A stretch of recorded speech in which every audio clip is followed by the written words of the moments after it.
This video will tell you everything you need to know about the game Monopoly Deal. You will win every time with this method, guaranteed. On your opening hand, you'll either get money cards, one of 3 types of property cards, one of 2 types of rent cards, or one of the strategy cards that's found in the game to balance the game out. The mistake everyone makes in this game is playing down value over playing down the amount of cards in play. Now this doesn't matter so much if it's only a 2-player game, but if you're playing with 3 players or more, each player has the opportunity to play 3 cards. The problem here is there are 24 cards in the deck that each have a function to steal your cards. Out of 110 cards in the deck, that's almost a 1 in 4 chance that you're going to have a card stolen on every single card play that goes round. And in my experience, this is almost guaranteed to happen in the first and or second hand of play. So to hack this system, we're going to do one of 2 things. 1, we're going to stop cards being taken, and 2, we're going to maximise the amount of cards we get in play on our turn.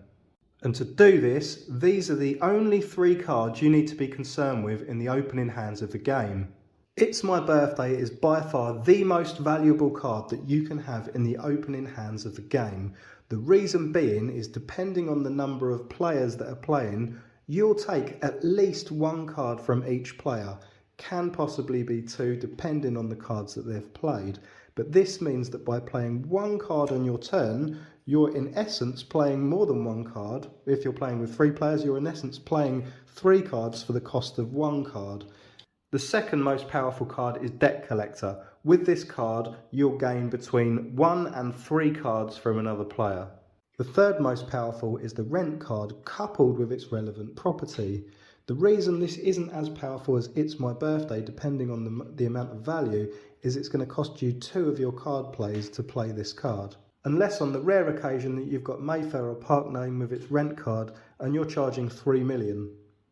The multiple action rent card is a bit of a false economy because generally speaking, you're only trading 1 card for another. The final thing to note in the opening hand is if you've got any pass go cards, play these in your first hand. If you're the player to go first and no other players have laid any cards down, it's always better just to build your hand up and not play any cards until they have been played. So with your first hand, you're going to start with 5 cards. Draw 2 cards from the deck, giving you 7. We can see here that you've got 3 cards to play. Because no other players have any cards down, you can't steal any cards. If you play any cards, they're liable to be stolen, and you can only get 3 cards out in play with your first hand. So this is the time to get rid of your pass go cards. If you play one of these, you can get 2 new cards and build your strategy. At the end of your go, if you've got more than 7 cards, you'll be discarding cards, which is fine because you're not actually using them and they won't be stolen by other players. Looking at the hand here, we can work out which cards to throw away and which ones to keep. We know It's My Birthday will be the most powerful card, so we'll definitely keep that. Looking at the other cards in hand, we can see that other cards have multiple functions. The money cards are the only ones that have a single function, so these are always best to discard over property cards. So in this example, we're going to discard the 1 value money card. Having not played any cards in your turn, you've achieved 2 main goals. 1, you've prevented other players from taking any cards from you, restricting their development. And 2, you've maximised on the number of card options on your turn when it comes back round. We've already discussed the most powerful cards in the game to keep, so now we're going to look at the value ranking of which ones to discard. Money cards hold the lowest value of every card in the deck. This is because it only performs 1 function, to give you money into your bank. However, all other cards have a monetary function but often have an action function or perform another function with an action to build your profile. So we're going to discard the money cards first, and yes, even the 10 million. Reason being is if you're charged rent or an action card's played against you, the most you're going to lose in 1 hand is 5 million. So that means that if you have a 10 million there and you can't pay it with anything else, you're still going to lose the 10 million card. So we're going to discard those. Of the action cards, there are 3 different types of action cards that we might get. Out of these, you can see that one has a higher value. However, this can be rotated between two types of cards, which helps for strategy. Equally, the property wildcard can be played as any card, which also helps for strategy in its own right. We'll come to those later.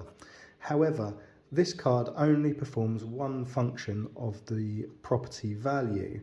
Obviously, it can be played as 4 million and has a higher value there. However, in terms of its function, it only really has one. So in terms of function value, first discard the standard property, then the wildcard property, and then the property wildcard. Next, we've got the action cards in value from lowest to highest. The hotel, house, double the rent and forced deal are equally of pretty low value in the opening hands of the game. The reason being is they're not really going to gain you many more cards for the cost that it is to play them.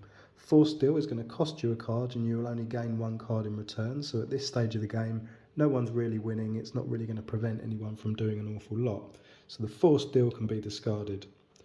Double the rent card, the cost to play it won't actually gain you much more than just playing the rent card or any other action card that's going to take cards, and it will cost you an extra card to play, so this doesn't really have a lot of value either. The house and hotel.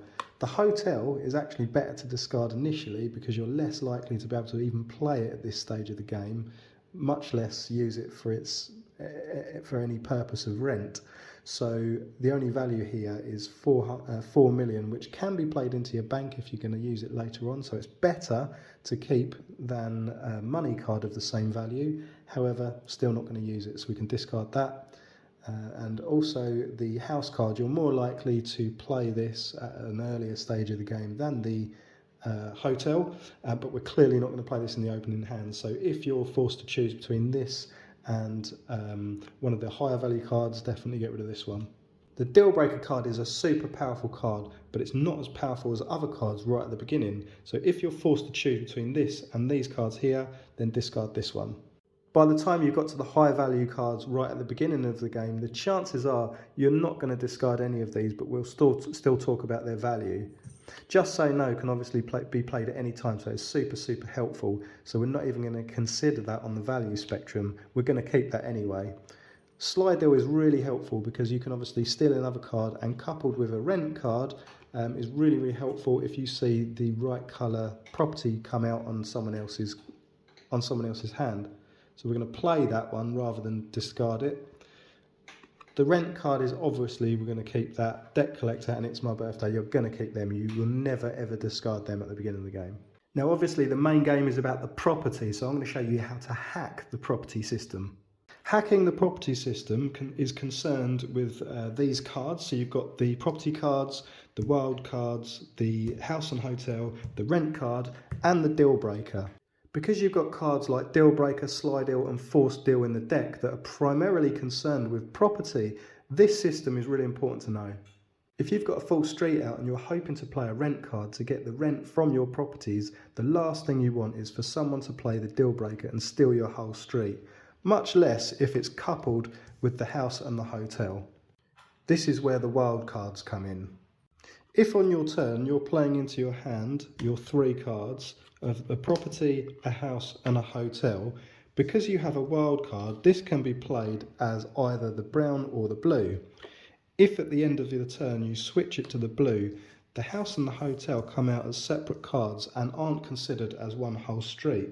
This means that if someone wants to play the deal breaker, it's not going to work against you. However, it will leave you open for a slide deal to be played. But even if the slide deal is played, it's only going to cost you 1 card as opposed to 3. Where this method is concerned, it's really important to take note of which cards are played throughout the game into the discard pile. Count how many slide deals have played to work out your chances of whether this is going to be a good strategy at which point in the game. Likewise, if 2 deal breakers have already been played throughout the game, you're probably best placed to keep them all together because you know another deal breaker won't come up, and if there's slide deals still floating around, they can't be used against you. So for strategy and maximising the amount of rent you're going to take, it's always better to keep the 3 cards that you need to play held back in your hand and not in play when you intend to play them. Example, If you're playing cards down in hand and you want to maximise on your rent card, you might think to play 3 of these cards and then separate them at the end of your turn to then play the rent card on your next turn. However, if you have one of these stolen, that's going to be a problem, but you can hack this system as well. Now the last 3 cards that you need to play out of your hand here to maximise will be the rent card, which is obviously the last one that you'll play, the house card, which will be the second to last, and the wild card, which you will need to keep as your first card in your next hand to play. So first we're going to set up for this strategy by playing other cards. Looking at our hand here, we could play a Trafalgar Square, which obviously has more value, so someone's more likely to take that one than your brown unless they have the same rent card, which is less likely. Then we're going to play the brown, and then we're going to play the money. Now, if we have to pay someone rent, we obviously want to give money, not property, because it restricts their ability to grow, which is why we're going to have a money card out. We're going to have another property card, because if a sly deal card comes out, they're more likely to take this one than this one, because it has a higher value. And secondly, it means that if we do lose cards to rent cards and things like this, and we still have this card left, when it comes to playing, we can still have 3 plays to play the cards we need to maximise here. The difficulty of choice comes if you have a hotel as well and you want to get all of these out. This is obviously more cards needed than the amount of plays that you have on your turn. So there's 2 ways around this. The first way is you can look at everyone else's property to see if you can steal property and maximise on the amount of cards that you need to play. This may mean playing a deal breaker and stealing a street and playing the relevant rent card, or it may mean getting out properties and then separating them to bring them back together again when you play the rent card. Example. One option may be using another street. In this example, we can cross the wild card over, play another orange, giving us a full street. So this is the first card play. The second and third card play for the house and the hotel, and then at the end of our turn, separating them, meaning the house and hotel will come off the street.